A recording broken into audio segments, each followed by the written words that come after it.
उन्हाळा आला की घराघरात एक खास सुगंध दरवळायला लागतो आणि तो म्हणजे उन्हाळी वाळवणाचा. आपल्या आई आजीच्या हाताची ही परंपरा, उन्हात बसून गप्पा मारत सगळ्या घरच्यांनी मिळून बनवायची ही मजा काही वेगळीच असते. उन्हाळ्यात भरपूर ऊन असतं आणि म्हणूनच हा काळ वाळवणासाठी खूप महत्त्वाचा मानला जातो.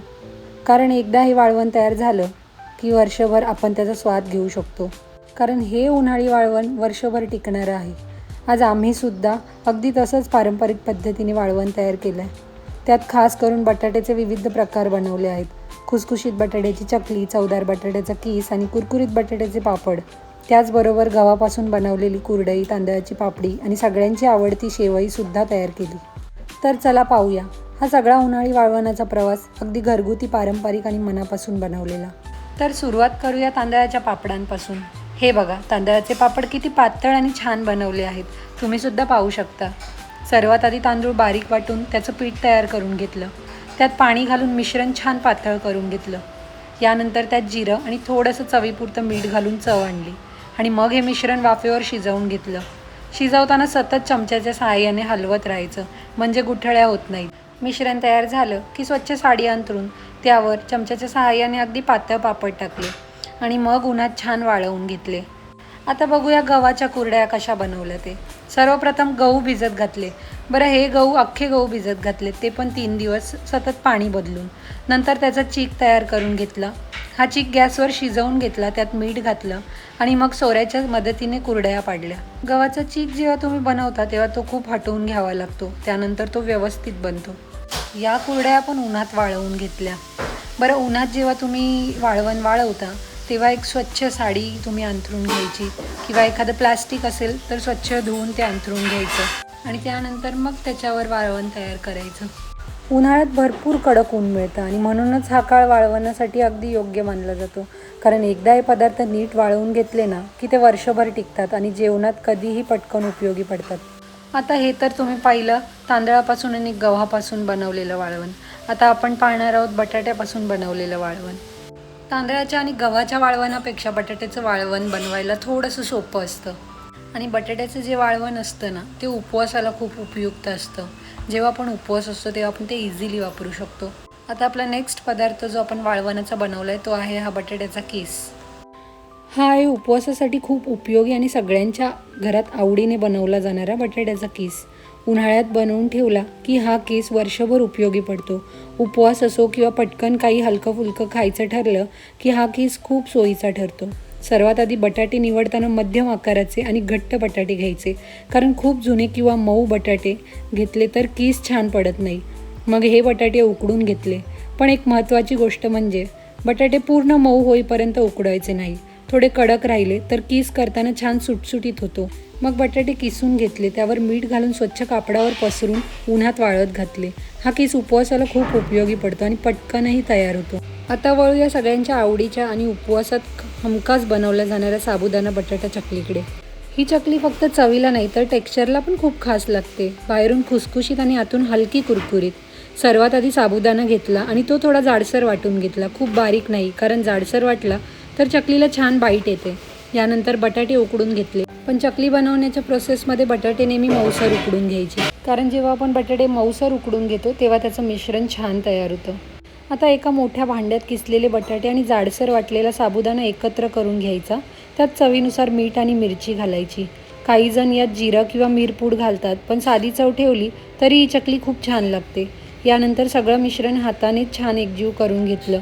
हे खूप महत्त्वाचं आहे, कारण मिश्रण नीट मिक्स झालं नाही तर चकली तुटू शकते. मिश्रण तयार झालं की सोऱ्याच्या सहाय्याने मस्त चकल्या पाडून घ्यायच्या आणि स्वच्छ प्लॅस्टिक शीट किंवा कापडावर गोल गोल चकल्या पाडायला सुरुवात करायची. चकली पाडताना हाताचा दाब सारखा ठेवायचा, म्हणजे सगळ्या चकल्या एकसारख्या आणि सुंदर दिसतात. आता या तयार चकल्या उन्हात वाळत घातल्या. ऊन जितकं कडक असेल तितक्या त्या लवकर आणि छान वाळतात. चकली वाळत घातल्यानंतर वाळताना मध्येच एखाद्या हलक्या हाताने उलटायच्या, म्हणजे दोन्ही बाजूनी नीट कोरड्या होतात. चकल्या पूर्ण वाळवल्यानंतर या चकल्या साठवण्यासाठी तयार होतात, हलकी कुरकुरीत आणि अगदी बाजारातल्यासारख्या. आता जेव्हा खायचं असेल तेव्हा फक्त गरम तेलात तळा आणि तयार खुसखुशीत चवदार उपवासाची चकली. चहाबरोबर, फराळात किंवा उपवासाच्या दिवशी ही चकली सगळ्यांनाच आवडते. खरं तर असं घरचं वाळवण बनवताना मजासुद्धा येते. आणि आता शेवटी बघूया सगळ्यांच्या आवडीचे बटाट्याचे पापड. उन्हाळ्यात बनवून ठेवले की हे पापड वर्षभर कधीही उपयोगी पडतात. अचानक काही खायची इच्छा झाली, पाहुणे आले किंवा उपवासाचा दिवस असो, हे पापड लगेच कामाला येतात. सर्वात आधी बटाटे उकडून घेतले, पण एक गोष्ट महत्त्वाची लक्षात ठेवण्यासारखी आहे की बटाटे उकडताना ते जास्त उकडून घ्यायचे, कारण बटाटे जास्त उकडून घेतल्यानंतर मिश्रण मऊसूद व्हायला मदत होते. उकडलेले बटाटे थोडे थंड झाल्यावर त्याची साल काढून घेतली आणि मग किसणीच्या साहाय्याने बटाटे किसून घेतले. किस छान मोकळा झाला की त्यात जाडसर वाटलेले साबुदाणे घातले. हा साबुदाणा पापडांना एक वेगळीच कुरकुरीतपणा देतो. यानंतर त्यात चवीनुसार मीठ आणि मिरची घातली. सगळं मिश्रण हाताने एकजीव करून घेतलं. मिश्रण करताना हाताला थोडं तेल लावलं तर मिश्रण चिटकत नाही आणि कामही सोपं होतं. मिश्रण तयार झालं की आता पापड बनवायला सुरुवात केली. स्वच्छ प्लास्टिक शीट किंवा कापडावर थोडं मिश्रण घेऊन हाताने किंवा लाटण्याच्या सहाय्याने अगदी पातळ पापड तयार केले जातात.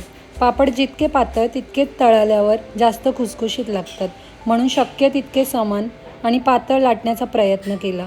किंवा त्याची मशीनसुद्धा येते पापड लाटण्याची, त्यावर सुद्धा आपण पापड व्यवस्थित ते लाटून घेऊ शकतो. आता हे तयार पापड कडक उन्हात वाळत घातले. उन्हात वाळवताना ते हळूहळू घट्ट आणि कोरडे होतात. असं हे सगळं उन्हाळी वाळवण, तांदळाचे पापड, गव्हाच्या कुरडया, बटाट्याचा कीस, साबुदाणा बटाटा चकली आणि बटाट्याचे पापड, प्रत्येक पदार्थात आहे घरगुती चव, साधेपणा आणि आपल्या परंपरेची एक सुंदर झलक.